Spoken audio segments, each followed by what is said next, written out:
క్రీస్తునాథుని యందు మిక్కిలి ప్రియులకు సహోదరి సహోదరులారా, దైవ సేవకుడు బ్రదర్ జోసెఫ్ తంబి గారి యొక్క భక్తులారా, క్రైస్తవ కథోలిక విశ్వాసానికి దివ్య బలి పూజ అత్యంత ప్రధానమైనటువంటిది. దివ్య బలి పూజకు మించినటువంటి ప్రార్థన కానీ ఆరాధన కానీ మరొకటి కథోలిక విశ్వాసముతో లేదు అనేటిది అతిశయోక్తి కాదు ప్రియులారా. కారణం ఏమిటి అంటే, క్రీస్తు ప్రభువు మానవాళిని కాపాడింది ఇదిగో అలనాడు ఆయన ఆ మేడపై గదిలో అర్పించినటువంటి ఆ కడరా భోజనము ద్వారా, అలనాడు ఆయన ఆ కలువరి కొండ మీద చేసినటువంటి ఆ బలియాగము ద్వారా,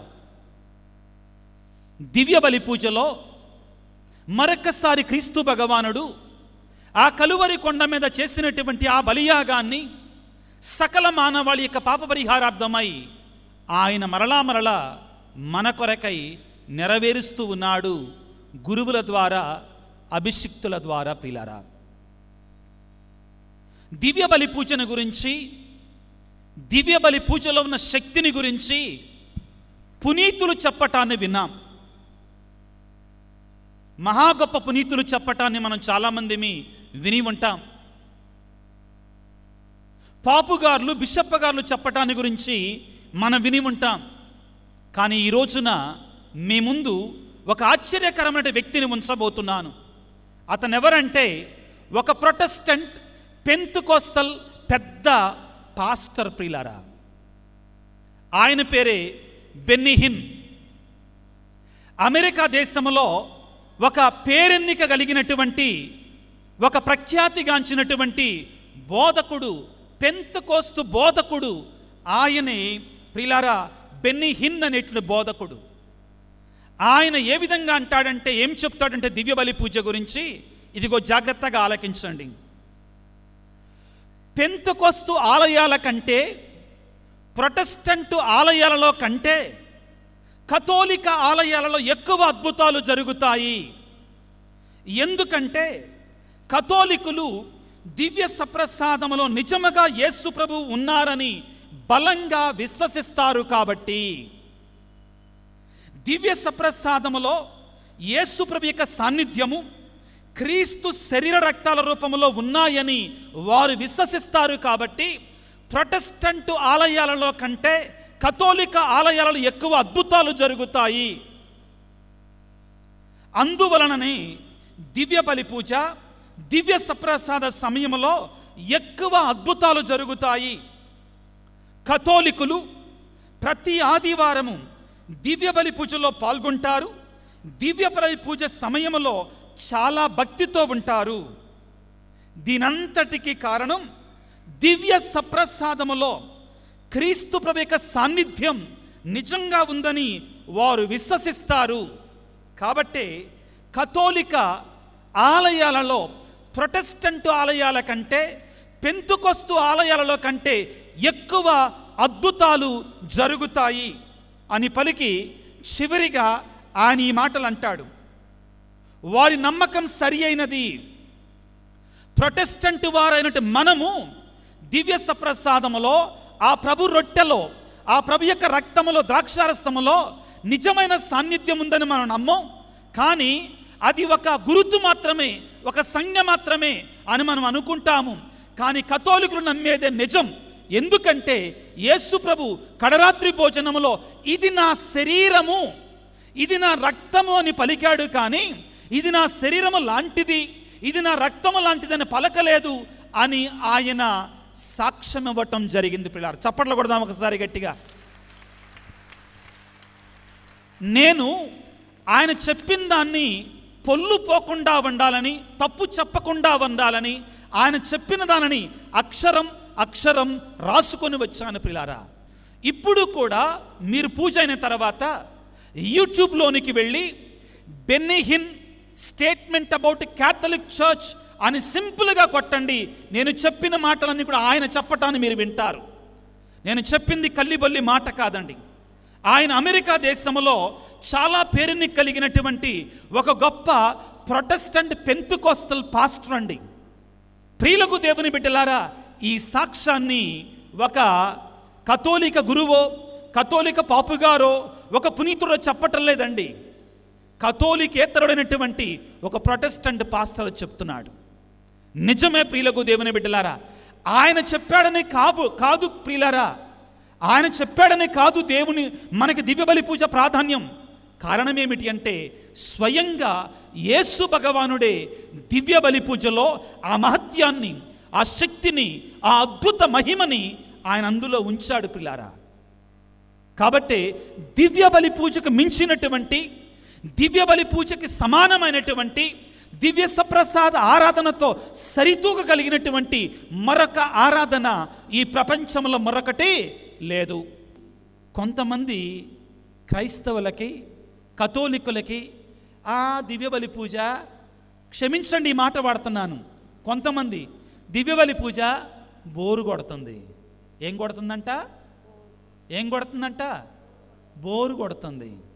ప్రియులారా, దివ్య బలి పూజలో జరిగేట మహత్యం నీకు తెలిస్తే, అందులో ఉన్న శక్తి నువ్వు గుర్తించగలిగితే, నీవు పరలోకములో ఉన్నట్లుగా కనురెప్ప వాలకుండా దివ్య బలి పూజలో పాల్గొంటావు. Hallelujah, praise the Lord, praise the Lord, hallelujah. కథోలికులు ఎలాగ తయారయ్యారంటే, కొన్నిసార్లు కొంతమంది ప్రియులారా, అందరూ కాదండి, కొంతమంది క్రైస్తవులు ఎలాగా తయారయ్యారంటే వాళ్ళ దగ్గర ఉన్న గొప్ప సంపదని వాళ్ళు గుర్తించలేకపోతున్నారు. వాళ్ళ దగ్గర ఉన్న గొప్ప సంపదని వాళ్ళు గుర్తించలేకపోతున్నారు. ఒకసారట ఒక రోడ్డు పక్కన ఒక భిక్షం ఎత్తుకునేటువంటి వాడు కూర్చొని అడుక్కుంటున్నాడంటండి. తాను జీవితకాలం అంతా కూడా ఒక భిక్షగాడిలాగానే అడుక్కుంటూ బతికాడట, అడుక్కుంటూ జీవించాడట, అడుక్కుంటూనే జీవితాన్ని సాగిస్తున్నాడట. ఒక పేద దరిద్రంలో బ్రతుకుతున్నాడంటండి, ఒక పేదరికంలో జీవిస్తున్నాడంటండి. ఒక రోజున ఒక వ్యక్తి అటువైపుగా వెళుతూ తన చేతిలో ఉన్నటువంటి ఒక నాణ్యాన్ని, ఒక 5 రూపాయల కాయిన్ని ఆ యొక్క తన ముందు ఉన్నటువంటి ఒక చిప్ప, ఏంటిదండి, అడుక్కునేటువంటి ఒక చిప్పలో అలా ఇసిరేసాడంటండి. ఇసిరేసిన తర్వాత అతనికి ఆశ్చర్యం వేసింది. ఒక్కసారిగా ఆగి, ఏ బాబు, నువ్వు ఆ చిప్పని నాకు ఒకసారి ఇస్తావా అన్నాడంటండి. అనేసరికి, తీసుకో బాబు, దాంట్లో ఉంది చిప్ప, అడుక్కునే చిప్ప బాబు అన్నాడంటండి. ఆ చిప్పని ఒకసారి ఇలా కొట్టిన తర్వాత, ఎందుకు నువ్వు అడుక్కుంటున్నావు ఇక్కడ అన్నాడు. ఏం చేయమంటావండి, మా నాన్న అదే చిప్పలో అడుక్కున్నాడు, నాకు వారసత్వ సంపదగా నాకు చిప్పని ఇచ్చి వెళ్ళిపోయాడండి అని చెప్పాడు. చిప్పనిచ్చి వెళ్ళిపోయాడండి అన్నాడట. అన్న తర్వాత, నువ్వెంత ధనవంతుడివో నీకు తెలుసా అన్నాడంటండి. పెద్దగా నవ్వి, పోండండి, నేను ధనవంతుడిని ఏంటి, అడుక్కునేవాడిని పట్టుకొని ధనవంతుడిని అంటారంటే, నీ దగ్గర ఉన్న చెప్ప ఏంటో తెలుసా అన్నాడంటే. ఏముంది అడుక్కునే చెప్ప, రాత్రి చెప్ప ఏంటో మహా అయితే అన్నాడు. లేదు బాబు, అది స్వచ్ఛమైనటువంటి 24 క్యారెట్స్ బంగారం బాబు అని చెప్పాడంటాడు. అది 24 క్యారెట్ల బంగారంతో చేయబడింది బాబు, ఇది ఎలా వచ్చింది? ఏమో నాయన, ఎక్కడో ఇల్లు గాలిపోతుంటే ఆ ఇంట్లో బూడిదలో నాకు దొరికిందయ్యా, ధనవంతుల ఇంట్లో దొరికిందయ్యా అంటే, ఓరి పిచ్చివాడా, నువ్వు పేదవాడివి కాదురా, కొన్ని లక్షల రూపాయలు విలువ చేసేటువంటి ఆ యొక్క బంగారపు పళ్ళెం నీ దగ్గర ఉందరా, నువ్వెంత సంపన్నుడివో నువ్వు తెలియకుండా నువ్వు బ్రతుకుతున్నావురా అని చెప్పి తన యొక్క సంపదన గురించి తనకు తెలియజేశాడట. ప్రియులారా, కథోలికులమైన మనం కూడా, క్రైస్తవులమైన మనము కూడా ఈ గొప్ప సంపద అయినటువంటి ఈ దివ్య బలి పూజలో ఉన్న గొప్ప సంపదని మనం గుర్తించకుండా జీవిస్తున్నామండి. అందుకనే 2వ వాటికన్ మహాసభ ఈ దివ్య బలి పూజ గురించి, దివ్య సప్రసాదాన్ని గురించి ఏమని చెప్తుందంటే, ప్రియులకు దేవుని బిడ్డలారా, Eucharist is the source and summit of all Christian life. దివ్య బలి పూజ, దివ్య సప్రసాదం అట ప్రియులారా, క్రైస్తవ జీవితానికి, క్రైస్తవ విశ్వాసానికి నాంది, పునాది, అదే శిఖరం అంటండి, కేంద్ర బిందువు అంటండి. దివ్య బలి పూజే మనకు సమస్తం. ప్రియులకు దేవుని బిడ్డలారా, ఈనాడు మనందరము కూడా బ్రదర్ జోసెఫ్ తంబి గారి యొక్క మహోత్సవాలకి సిద్ధపడుతున్నాం. వారిని గురించి 2 మాటలు ఈ దివ్య సప్రసాదానికి, దివ్యబలి పూజకి సంబంధించిన విషయాన్ని గురించి మీతో ముచ్చడించాలనుకుంటున్నాను పిల్లరా. మొదటిగా ఆయన జీవితం నుంచి నేర్చుకోవాల్సింది ఏమిటి అంటే, ఆ దివ్య బలి పూజలో పాల్గొవటానికి ఆయన ఆశగొని ఉన్నాడు. ఆయన జీవితకాలం అంతా కూడా ఎక్కడ ఉన్నా కానీ దివ్య బలి పూజ ఎక్కడ దొరుకుతుందా అని ఆరాటపడ్డాడండి, పరిగెట్టాడు. ప్రియులకు దేవుని బిడ్డలారా, కాబట్టే ఆయన అంత గొప్పవాడయ్యాడు.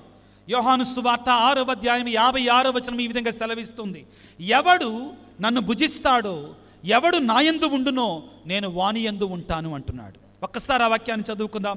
6వ అధ్యాయం 56వ వచనము, నా శరీరమును భుజించి నా రక్తమును పానము చేయువాడు నాయందు ఉంటాడు, నేను వానియందు ఉంటాను. ఎంత గొప్ప మాట ప్రియులారా. బ్రదర్ జోసెఫ్ తంబి గారు ఏ విధముగా అంత గొప్పవాడయ్యాడు అంటే, ఆయన ఎల్లప్పుడూ కూడా ఆ దివ్యబలి పూజలో పాల్గొని ఆ దివ్య సప్రసాదాన్ని స్వీకరించి ఆయన క్రీస్తులో ఉన్నాడు, క్రీస్తు ఆయనలో ఉన్నాడు కాబట్టి అంత గొప్ప అద్భుతాలు చేయగలిగాడు. పౌలు గారు అంటారు పిల్లారా, ఇక జీవించినది నేను కాదు, క్రీస్తే నాయందు జీవిస్తున్నాడు. బ్రదర్ జోసెఫ్ తంబి గారు కూడా ఆయన కాదు జీవించింది, క్రీస్తు ప్రభువు ఆయనలో జీవించాడు. తెలుగులో ఒక సామెత ఉందండి, తెలుగులో ఒక సామెత ఉంది. ఏమిటి? 6 నెలలు సహవాసం చేస్తే ఆమె ఏమైద్దంటండి, 6 నెలలు సహవాసం చేస్తే వాడు వీడైపోతాడంటండి. బ్రదర్ జోసెఫ్ తంబి గారు తన జీవితకాలం అంతా కూడా ఒక వ్యక్తితో సహవాసం చేశాడు. ఎవరైనా? యేసయ్య. యేసయ్యతో సహవాసం చేశాడు కాబట్టి ఆయనలాగా మారిపోయాడు, ఆయనలాగా అద్భుతాలు చేశాడు. యోహాను సువార్తలో ప్రియులకు దేవుని బిడ్డలారా 14వ అధ్యాయం 12వ వచనములో యేసు ప్రభువే స్వయంగా అంటాడు, ఏమంటే నన్ను విశ్వసించువాడు నా వలె అద్భుత కార్యాలు చేస్తాడు, నాకంటే గొప్ప కార్యాలు చేస్తాడు. బ్రదర్ జోసెఫ్ తంబి గారు ఏ విధంగా అద్భుతాలు చేయగలిగాడు అంటే, ఆయన యేసయ్యను విశ్వసించాడు, యేసయ్యను దివ్య సప్రసాద రూపంలో స్వీకరించాడు, దివ్యబలి పూజల్లో పాల్గొన్నాడు. కాబట్టి ఆయన యేసయ్యలాగా మారిపోయాడు, యేసయ్యలాగా అద్భుత కార్యాలు చేయగలిగాడు పిల్లరా. హల్లెలూయా, ప్రైజ్ ది లార్డ్, హల్లెలూయా, హల్లెలూయా. మొదటిది పిల్లారా, బ్రదర్ జోసెఫ్ తంబి గారు దివ్యబలి పూజలో పాల్గొనడానికి ఆశపడ్డాడు, పాల్గొన్నాడు, దివ్య సప్రసాదాన్ని స్వీకరించాడు, దానిలో పరమానందాన్ని పొందాడు, యేసు ప్రభువులాగా మారిపోయాడు. రెండవది, అంతటితో ఆయన దుప్పట కప్పుకొని నిద్రబాల, అంతటితో ఆయన నా పని అయిపోయిందిలే, దివ్య సప్రసాదం స్వీకరించాను, దివ్యబలి పూజలో పాల్గొన్నాను, నా పని అయిపోయింది అనుకోలా. ఆయన పనిగట్టుకొని విశ్వాసులందరిని దివ్యబలి పూజలో పాల్గొనేటట్లుగా చేశాడు. ఇది మనందరి బాధ్యత, ఇది మనందరి బాధ్యత. ఫ్రాన్సిస్ పాపు గారు పిల్లారా 2025వ సంవత్సరాన్ని జూబిలీ సంవత్సరంగా ప్రకటిస్తూ ఏమన్నారు అంటే, మనందరం కూడా కలిసి ప్రయాణం చేయాలి. ఎలా ప్రయాణం చేయాలి? గట్టిగా చెప్పండి. కలిసి ప్రయాణం చేయాలి. ఎలా? నిరీక్షణతో. ఎటువంటి నిరీక్షణ? నిరాశపరచినటువంటి నిరీక్షణతో, నిరాశపరచినటువంటి నిరీక్షణతో మనందరం కలిసి ప్రయాణం చేయాలి. ఎక్కడికి ప్రయాణం చేయాలి? దివ్యబలి పూజలో పాల్గొనడానికి ప్రయాణం చేయాలి. హల్లెలూయా, ప్రైజ్ ది లార్డ్. నేనొక్కడనే పాల్గొంటే సరిపోదు, నా కుటుంబం మాత్రమే పాల్గొంటే సరిపోదు, అందరం కలిసి వెళ్ళాలి. అదే బ్రదర్ జోసెఫ్ తంబి గారు చేసినటువంటిది. ప్రియులారా, నాకు ఎరిగినటువంటి బ్రదర్ జోసెఫ్ తంబి గారు, నేను విన్నటువంటి బ్రదర్ జోసెఫ్ తంబి గారు ఇక్కడ పక్కన తేలప్రోల్లో సావిత్రమ్మ, కలపాల సావిత్రమ్మ, ఆమెట చిన్నపిల్లంట, ఒక 15-16 సంవత్సరాల వయసు. ఆవిడని అదేవిధంగా అక్కడ ఉన్నట్టు భాగ్యమ్మ అనేటువంటి వాళ్ళు ఉన్నారు. నేను విన్నాను డైరెక్ట్గా, వాళ్ళు బ్రదర్ జోసెఫ్ తంబి గారితో కలిసి జీవించినటువంటి వాళ్ళు. అదృష్టవశాత్తు ఒక 2-3 మాత్రమే ఉన్నారు. వాళ్ళతో కలిశాను, వాళ్ళతో మాట్లాడాను, వాళ్ళ వీడియోలు తీశానండి. వాళ్ళు చెప్పారండి, ఆయనట ఎక్కడ దివ్యబలి పూజ ఉంటే అక్కడ పరిగెట్టేవాడంట. ముఖ్యంగా ఆమె కళ్ళారా చూసినటువంటి చెప్పేదండి. ఆవిడనేదట, అమ్మ మీరు ఒట్టిగూడిపాడు, అదేంటండి ఏలూరు మధ్యలో, ఏలూరు దగ్గర ఆ ప్యారిష్ ఒట్లూరు దగ్గర దివ్యబలి పూజ జరుగుతుంటే, పండగ పూజ జరుగుతుంటే ఆయన ఇక్కడ నుండి మీరు బాండి అక్కడికి వస్తున్నా నేను అనేవాడంట. ఆయన ఇక్కడే ఉండేవాడంటండి. ఇక్కడే ఉండి మీరు వాడిని వస్తానని చెప్పిన తర్వాత వాళ్ళు ప్రయాణమై 1 గంట సేపు అయిన తర్వాత వీళ్ళు అక్కడికి వెళ్ళేసరికి ఆయన అక్కడ నుండి ఎదురుగా వస్తుండేవాడు అంటండి. Hallelujah, praise the Lord, praise the Lord, hallelujah. మళ్ళీ ఆయన ఎదురుగా వచ్చి పలకరించేవాడంట. స్వామి స్వామి అని పిలిచేవాళ్ళంట వీళ్ళప్పుడు ఆయన్ని, తంబి గారిని. స్వామి మీరెప్పుడు వచ్చాడంటే నేను వచ్చాలే, ఆ మర్మాన్ని చెప్పేవాడు కాదంటండి.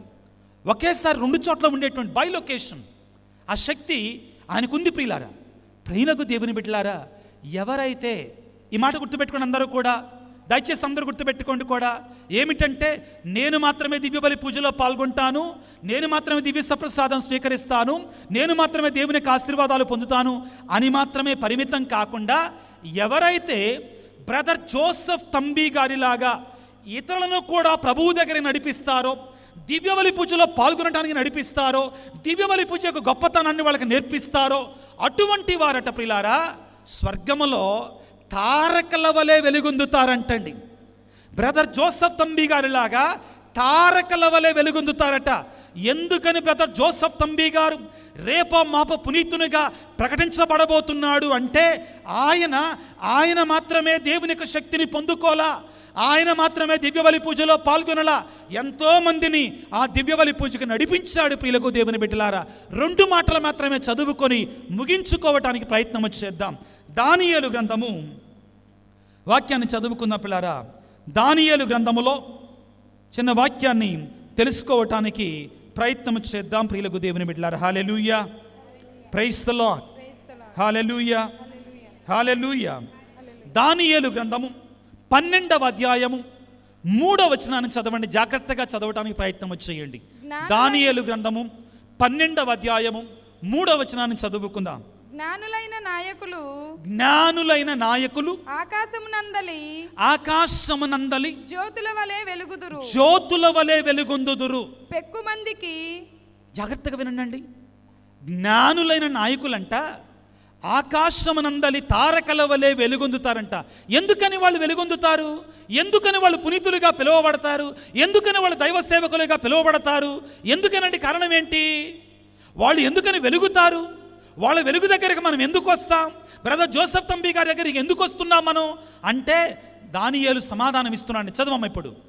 పెక్కుమందికి, ఎందుకంటే పెక్కు మందికి, చాలా మందికి ధర్మమును పాటించుట నేర్పిన వారు కలకాలము వరకును నక్షత్రముల వలె ప్రకాశింతురు. Hallelujah, praise the Lord, praise the lord.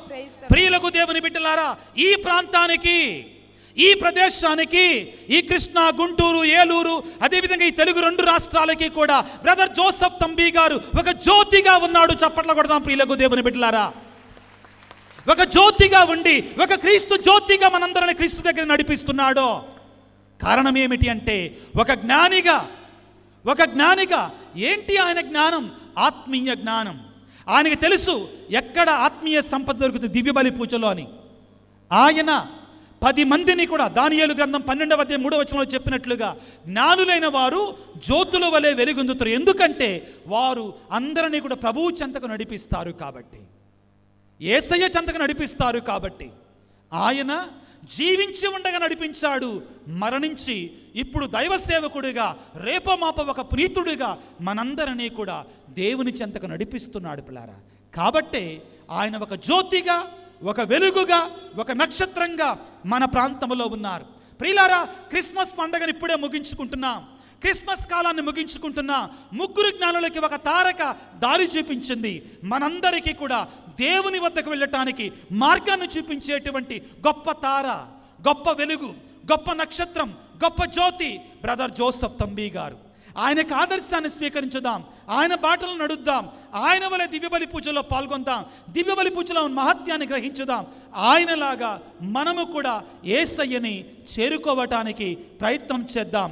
మనము, మన కుటుంబాలు, మన బిడ్డలు సమస్తం కూడా దీవించబడదాం. తలల వంచి ప్రార్థన చేసుకుందాం. ప్రియులారా,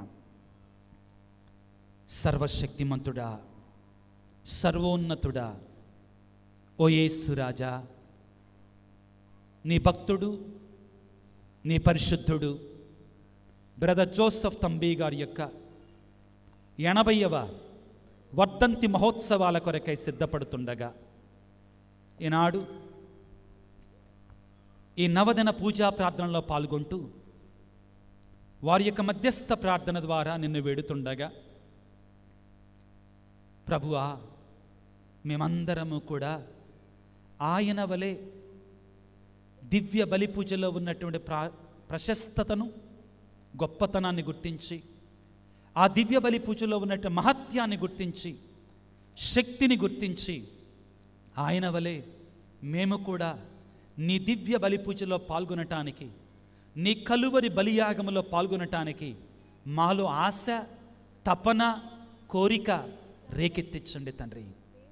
అదేవిధముగా తండ్రి, ఇదిగో నీ దివ్య బలి పూజలో పాల్గొనట్లుగా నీ దివ్య బలి పూజ యొక్క శక్తిని, మహత్యాన్ని 10 మందికి తెలియజేసి, బ్రదర్ జోసెఫ్ తంబి గారిలాగా 10 మందిని నీ సన్నిధికి నడిపించేటి మంచి మనస్సును, గొప్ప హృదయాన్ని మాకు దయచేయండి ప్రభువా. తండ్రి, నీ దివ్య బలి పూజలో శక్తి ఉంది, నీ దివ్య బలి పూజలో మహత్యం ఉంది నాయన. కానీ మేము గుర్తించలేకపోతున్నామయ్యా, మేము దాని యొక్క మహత్యాన్ని ఎరగలేకపోతున్నామయ్యా. మమ్మల్ని క్షమించు నాయన. మా కుటుంబాలలో ఉన్న బాధలు, మా కుటుంబాలలో ఉన్న కష్టాలు, మా కుటుంబాలలో ఉన్న శ్రమలు ఎంత పెద్ద ఆపదైనా కానీ, అవసరమైనా కానీ ఆ దివ్య బలి పూజ ద్వారా మేము తీసివేసుకోగలం. ఎంత పెద్ద కోరికైనా కానీ ఆ దివ్య బలి పూజ ఫలాల ద్వారా మేము పొందుకోగలం అనే సత్యాన్ని బ్రదర్ జోసెఫ్ తంబి గారు వారి జీవితం ద్వారా మాకు నేర్పించారు. ఈనాడు ప్రభువా, ఆశగుణ ప్రాణముతో నీ సన్నిధికి వచ్చి నీ దివ్య బలి పూజలో పాల్గొంటున్నటువంటి ఈ నీ ప్రియ బిడ్డలందరినీ మీరు దీవించండి, ఆశీర్వదించండి ప్రభువా. వారి హృదయాలలో, వారి తలంపులలో ఉన్నటువంటి కోరికలను ప్రభువా, ఈ దివ్య బలి పూజ యొక్క ఫలితంగా వారికి అనుగ్రహించండి నాయన. నీ శరీరాన్ని, నీ రక్తాన్ని భుజించబోతుండగా నాయన, మేం పొందేటువంటి నీ యొక్క పరిశుద్ధమైన దివ్య సప్రసాదము ద్వారా మాలో స్వస్థతలని, మా కోరికలకు సమాధానాన్ని, మా బాధలకు శాంతిని, మా కన్నీటిని తుడిచేటువంటి విధంగా మమ్మందరిని దీవించమని ప్రభువా, వేదనతో నిండిన ప్రతి బిడ్డకు కూడా నీ శాంతిని, సమాధానాన్ని దయచేయమని వేడుకొనిచున్నాం. మరికొద్ది దినాలలో బ్రదర్ జోసెఫ్ తంబి గారి యొక్క మహోత్సవాలు కొనియాడుకోబోతుండగా నా తండ్రి, ఈ ప్రాంగణాన్ని మీరు దీవించండి, పరిశుద్ధపరచండి. జరగబోయేటువంటి మహోత్సవాలలో ఎటువంటి ఆటంకం లేకుండా వచ్చే భక్తులందరూ కూడా దైవ సేవకుడు బ్రదర్ జోసెఫ్ తంబి గారి యొక్క మధ్యస్థ ప్రార్థన ద్వారా పరిపూర్ణ ఫలాలను పొంది తిరిగి వెళ్ళేలాగా దీవించమని మా నాథుడైన క్రీస్తు ద్వారా వేడుకొనుచున్నాము తండ్రి. ఆమేన్.